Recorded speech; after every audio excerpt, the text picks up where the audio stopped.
So Jonathan, I'm of a mind that if you're a collectible card game player and you don't have like several of these like sort boxes, right?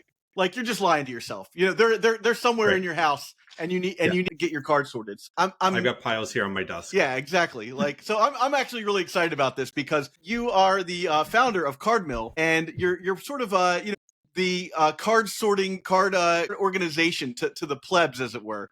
And it's something that when I saw your pitch for it, I was like, this is an amazing product. Tell me how you came about that.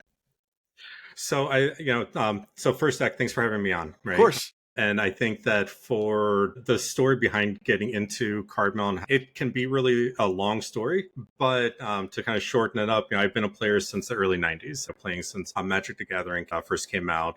At some point, I took a little bit of a break and then eventually started playing again with my friends maybe about 15 years ago or so. A story as old as time, the mid-2000s break. Right. And as everyone probably can relate that's playing cards, I just started collecting a mass of cards and putting them into boxes all over my house, similar to the box that you just showed, right? And I discovered the world of online trading. So I started doing lots of trading with people on Facebook, through another online portals and everything. And the biggest challenge I had was trying to get cards into an online inventory or get them somewhere so that I could really know what I have and what I can trade for. And so I'd sit there and I would type all of my cards into a spreadsheet or into an online inventory, or I'd scan each individual card with a phone app, and I said to myself, like, there has to be a better way to do this. And I went searching, and there are machines that do something similar that are geared more towards professional collectors and large stores, but they're extremely expensive. From either the individual machine itself, but then also recurring monthly fees, and some of them are really big. And for me, I'm not going to go spend thousands of dollars and hundreds of dollars a month in recurring fees to catalog my cards. It's not that important for me, right? And so since I couldn't find anything out there, being a software engineer by trade my entire adult career, I'm like, I might be able to build something. So I went online, I bought myself a Raspberry Pi and started getting to work and started programming it, buying different pieces for it, connecting it here and there. 2 years, almost 2 years later, here we are, where we just launched our Kickstarter just under a week ago, and it's hitting waves. So fully funded in what would you say, 24 minutes or something like that? 24 minutes. Wow. Yeah, it was wild. Yeah, I remember I was sitting there watching it, and I set it to go live, and I just started watching. I'm like, oh, it's going. I'm like, okay, it's going. And I'm trying to catch up. I'm trying to count the number, and it keeps changing. I think 3 minutes in, we were halfway to our goal already. 3 minutes. Yeah, so it was a super exciting morning for us here, and it's the last week has been really crazy, and we're very likely to hit $1 million in funding. That's either amazing. Tonight or tomorrow. So as a former Kickstarter person, like the rush has to be just intense, right? Yeah. We've been totally running off of pure adrenaline for the last few days. I think I finally have caught up to everything and to all the messages. One of the things that I've really tried to do throughout this entire process, even before the Kickstarter, was really to engage with the community and engage with everyone that's asking us questions. I tried to make it a point to respond to everything that I could same day. And so the rush of messages we've been getting over the last week, we've been up till close to 2-3 o'clock every morning, and then get up in the first thing in the morning to do it all over again. I think we're finally caught up now. Yeah, awesome. Well, tell me about your team. You've got a collection of folks working on this with you. I do, and I would not be able to do CardMill without the rest of my team. So, it's me, founder, of course, my amazing wife, Lindsay, who's the graphic designer, is making everything look pretty. I feel bad because I keep asking her for more and more stuff, and I think at some point she's going to get tired of it, but she's been making everything pretty. Jay, who's doing from the marketing and content development and social side, is the guy that's really coming up with the awesome text and communication and updates updates and everything that we're engaging with people with. I've got Chris, who's a software engineer as well, who can probably put me to shame. So he's helping with the AI integration, API development, web portal, and then of course we've got folks on the actual mechanical engineering and the industrial design. Chris, Zach, Constantine, and a few other people that we bring in as contractors. But yeah, it's been a great team, and everyone's been like really plowing through it. We had 5 Zacs at my Kickstarter, so there's always got to be at least one, right? So you mentioned a little bit of it before, but one of the things that I think separates this is the price point. Specifically, being able to take this and be like, hey, I'm just an average guy. I don't own a store. I'd like to organize my collection. I think what right now your Kickstarter's the base Kickstarter is $400. Correct. Yep. Yeah. So we're calling it the CardMill starter kit. Yep. So it's $400, and you get a CardMill. You get a couple of the different trays. Some perfect fit sleeves, some dividers. A few things to be able to help actually organize the cards, because once they're cataloged and sorted through the machine, you have to put them somewhere, right? So we got to keep a couple things to help with that process as well. Awesome. And so you mentioned there's no subscription fee or anything like that with CardMill. That's right. Yeah. So CardMill ultimately was born out of a huge frustration for these other machines, as I mentioned earlier, that were super expensive or had these enormous recurring fees. Yeah, because some of these can be like by scan and stuff like that too, right? Yeah. Right. There's a lot of per scan fees. There's a lot that provide, some unlimited scanning, per month and things like that. But the per scan fees or the recurring fees is just something that never sat right with us, right? Yeah, so, I get that. Yeah. Yeah, and from the we've got so much technology out there, and we have so much access to cloud computing and integrated software that we can build into the device as well. That it was important for me that when we built the machine and we got into people's hands, that it was a one and done, right? It was like buy the machine and use it for all the core features, which really includes being able to scan and sort. That's the main thing, what CardMill does. So it was important for us that we didn't charge recurring fees. And I'm happy to say that for Kickstarter backers, we're able to guarantee that they'll never experience any recurring fees for being able to scan and sort their cards. Yeah, and you also are offering like unlimited updates on this as well. Right. So like anytime there's a new game or something like that, that's included. Yeah. Absolutely. So everyone that is a backer from Kickstarter and buys a machine, they're going to be able to, if we ever release a new trading card game, they'll have access to it. If we eventually, when we roll out to sports cards, which we're looking to do in mid or so 2026, they'll have access to that. So anyone who backs us on Kickstarter is going to have the benefit of really a lifetime of access and updates to the platform. That's amazing. So how fast? That was very important for us. Yeah. Yeah.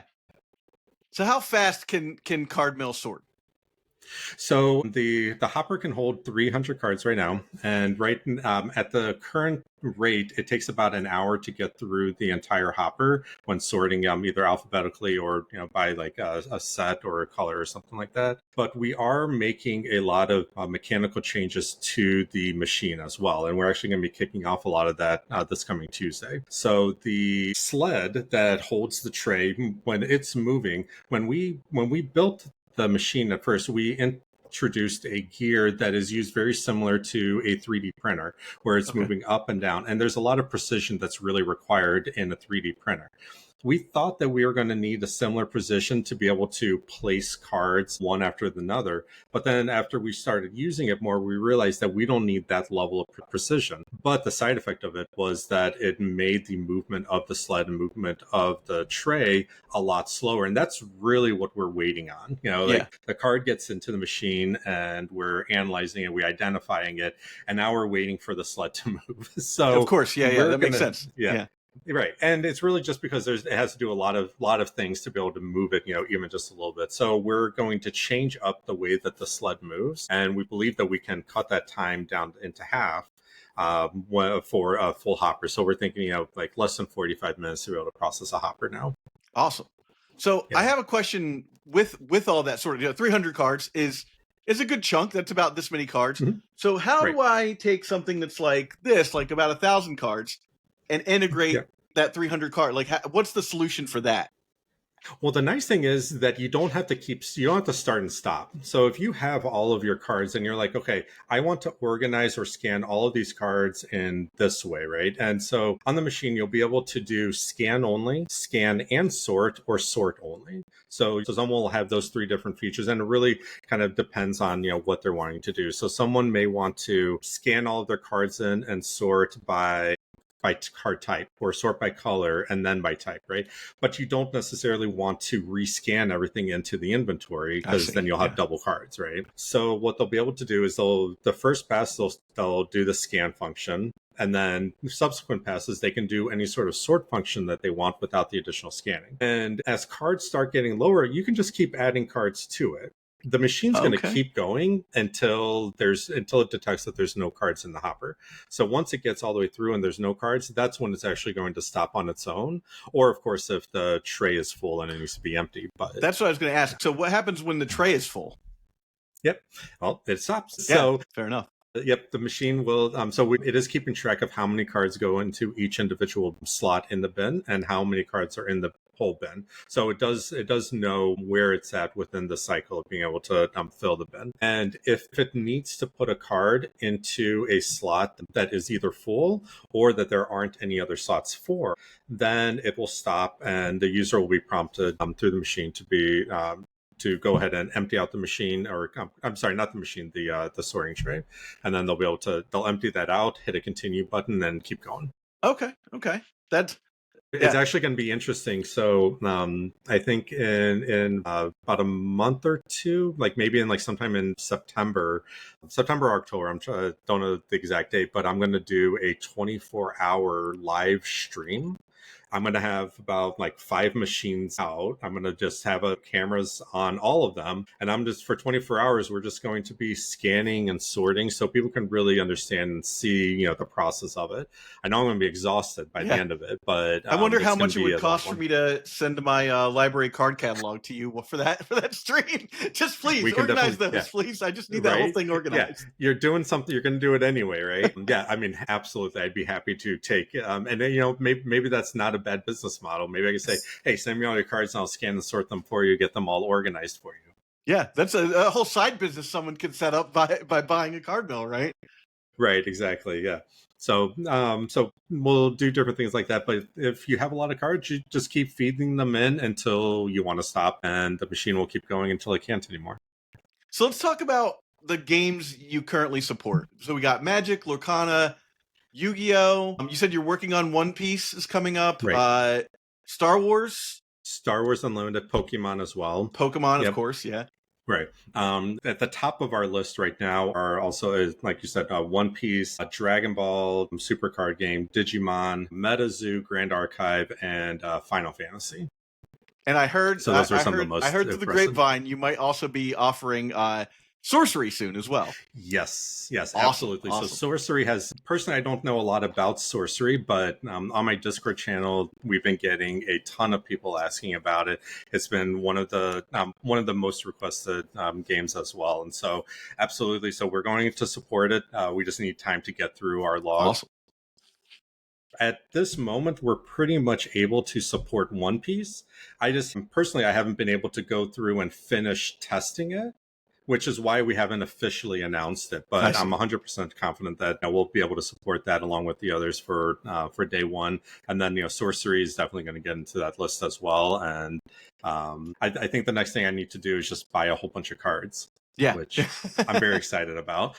Yeah, I mean that's part of the draw of this is now you have to buy a bunch of different card games and maybe learn them. There's a thing in role playing games that I don't know if there's a word. There should be a German word for this about buying a role playing game book that you really don't intend to play, but you just love the idea of doing it with the idea of that one day maybe you'll get your group together and play this game. This is sort of the same thing for collectible card games. I have a box of Wyvern cards from the 90s, a literal sealed box. I'm one day I'll learn how to play Wyvern. Yeah. Well, there you go. And maybe if you're not sitting here having to scan and sort all your cards online, then you'll actually have time to be Yeah, able to have do time to that. do it. Right. Yeah, but we're excited. We're going to be rolling out a whole bunch of trading card games, and they'll just keep coming as soon as we can get to them. That's awesome. And again, those are all like just included in the updates. Like that's That's like right. every time a new card game comes out, somebody who's done the Yeah, Kickstarter just gets that card game as an added bonus of things that they can now sort on their card mill. that's right. Awesome. Absolutely. So let's talk about the target audience, because we obviously know, we've been talking about collectors, people who play collectible card games, stuff like that. But this could also be like a shop solution, or on, like, even a vendor at like a con or something like that could pick one of Yeah. these up and just have it sorting while they're while they're buying cards and working on stuff. So that seems like a cool Yeah. like solution for a lot of different use cases. Well, absolutely, and I'm glad that you brought up the idea about some conventions that traders will be at, because I know that a lot of times stores or will go and people will come with a whole box of cards that they want to potentially sell. And I know a lot of them, they're very good at just flipping through real quickly and finding the exact cards they need. But it could be an opportunity for them to get those cards and start organizing them right when they're there without having to wait till they get back, or if they want to be able to price out a whole collection and something that can connect and provide them that information pretty much real time, right? And again, I know a lot of these companies, they do a really, really good job, and they know exactly what they're looking for. But it's something that we're hoping that CardMill can just help to support and supplement for trading, for really the whole trading card industry as it stands. Everyone from shops to collectors to the everyday player. Our target has really grown a lot, and we've seen that there's a lot of people that really could benefit from a tool like this. And so there's a lot of potential upside in a lot of different scenarios for people to be able to use the tool. I'm looking forward to the day when when every bulk box I go to at a Magic Con is sorted by like color and Oh, yeah. alphabetized. Like that would be Right, amazing. right. And wouldn't that be great? I mean, like, just think about it, right? If you go and you're like, that like, oh, I need, whatever, these 5 cards, and you're not sitting there, shuffling through 5,000 cards. You just go straight to, the letter N. For some reason you need a negate, because I guess, in Magic they haven't made enough of them, right? Yeah. But you can just go and you can just grab them, right? So there's a lot of ways I think that it's going to help to streamline a lot of actions for a lot of people. Yeah, I'm very excited. Like I mentioned my card catalog before, but I have it set to like several different, like, I've got the sort me boxes, right? But then I have like EDH just by color, like just blue, red, green, the whole thing. But then I also have like just legacy playables, just modern playables. Mm-hmm. Like, so there's so many use cases that like this is going to be able to fix, so that I can go into my box and be like, okay, like, I might only have like 300 or 400 cards in my blue, legacy part that I just need alphabetized. Now I can find them again, right? Like, well, and that's the thing. It's not that it's, so it may not be too hard to go through, a stack of like, 300 or 400 cards and pull out the 2 cards that you need, right? But when you're doing that over and over and over again, that's really where the time suck comes. Yeah. And that's really where when you have something that's optimized and you actually have your stuff really organized, you can really get to it a lot quicker. And saving like, 2, 3, 4 minutes, 10, 15, 20 times a week, it adds up. It gives you a lot of your time back. Yeah. And not to mention, every time I'm building a deck, like I swear to God, I know I have this card. Where did I put it? Right. Yeah. You're like, absolutely. I don't want to buy another $50 like Urza Saga. I know it exists somewhere. Where's that? I can't tell you how many times I've gone to build a deck and I'm like, I know I have this card, and I'm sitting there for hours trying, shuffling through, finding like all of these cards. And then I realize, I'm like, it's a 10-cent card. So then I just go and I just buy it, right? Yeah. Right. I'm like, I'll just buy it and I'll pay the $1 shipping, and I won't have to go and like look through this. I can't tell you how many times I've done that. But I'm building decks all the time. I've got well over 100 decks. And I play Commander mostly myself, but I have well over 100 decks, and I'm constantly wanting to build more, and constantly going and I'm ruffling through my cards, pulling all this stuff out. But if I had a non-digital catalog that tells me everything that I have in my entire collection. Now I really would know if I actually have the cards, and then I don't have to go spending hours trying to find the cards. And Right? I know where they are.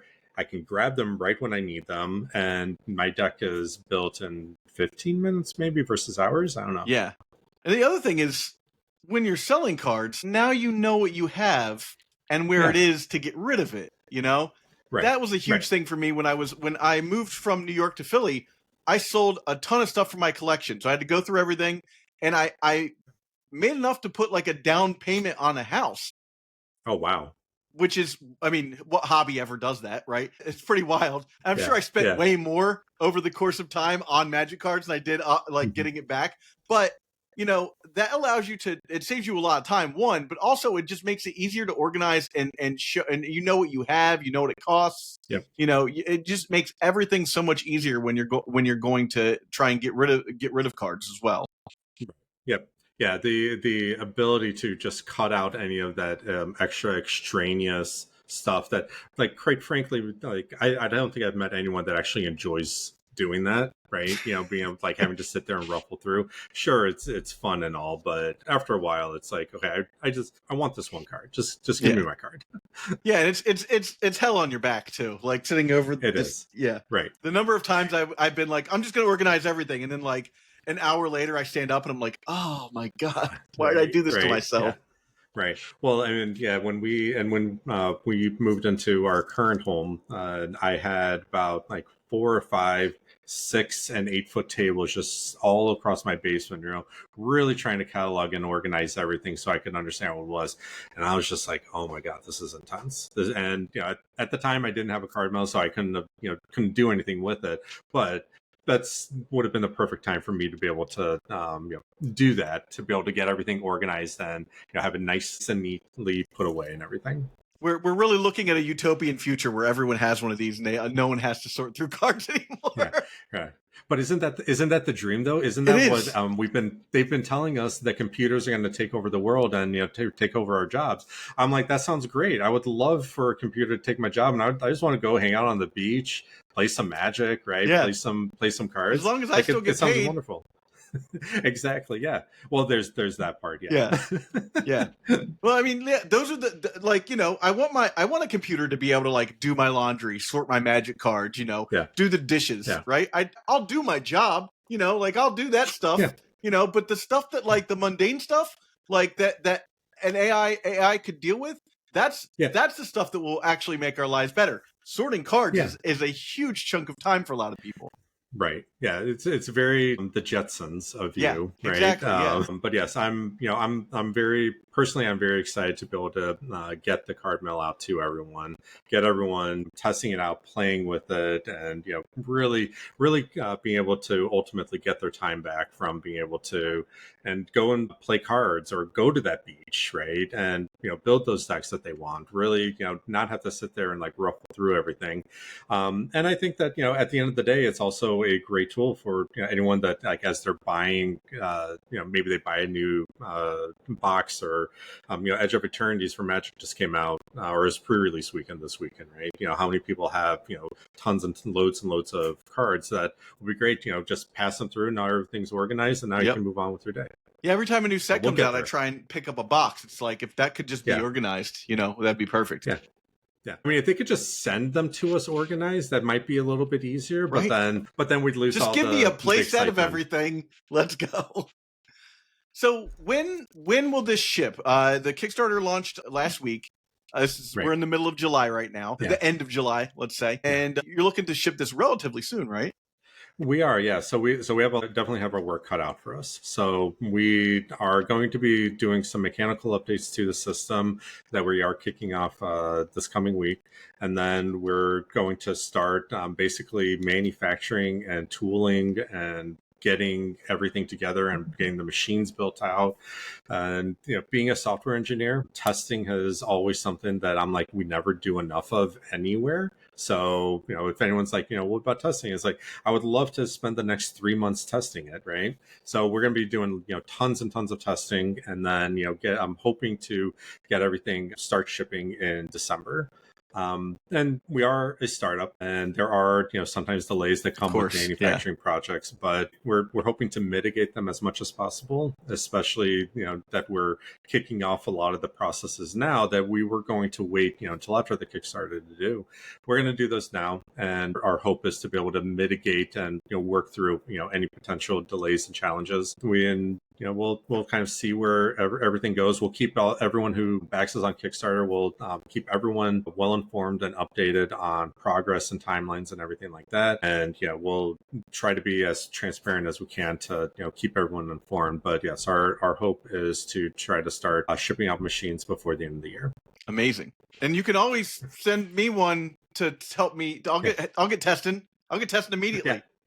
All right, sounds good. Yeah, I know you've got cards, so. Yeah. Oh, yeah. I have the fodder with which to be sorted for sure. Well, great, Jonathan. This is again. Thanks for coming on. This is a really cool product, and I think that there's not a person who plays collectible card games, Magic, Pokemon, you name it, that doesn't need something like this. Yeah. For their collection. Yeah. Thank you so much. Yeah, I completely agree. And the Kickstarter, we're just under a weekend as of recording this, so there's still 3 weeks left to go, but it's going to be running until August 21st. So 9 a.m. on August 21st, and then there's a lot of exciting stuff that's coming from our stretch goals that we're going to be announcing and releasing kind of as we hit all those individual milestones. So it's going to be a really exciting ride. Awesome. Now, there's probably QR code around here somewhere for people to click for that. Yep. But if you're listening on audio or whatever, you go to CardMill.com, and there's probably a link right there to the Kickstarter as well, right? Yep, absolutely. Yep. So they can go to CardMill.com. They go to CardMill.com/Eternal Durdles. Perfect. And that'll redirect folks over to the Kickstarter. But yes, I think you have a QR code as well for anyone to scan. Awesome. Yeah. Well, that does it. Thank you, everybody, for watching. Jonathan, once again, thank you for coming on, man. I appreciate it. Of course. Thank you so much. Appreciate it.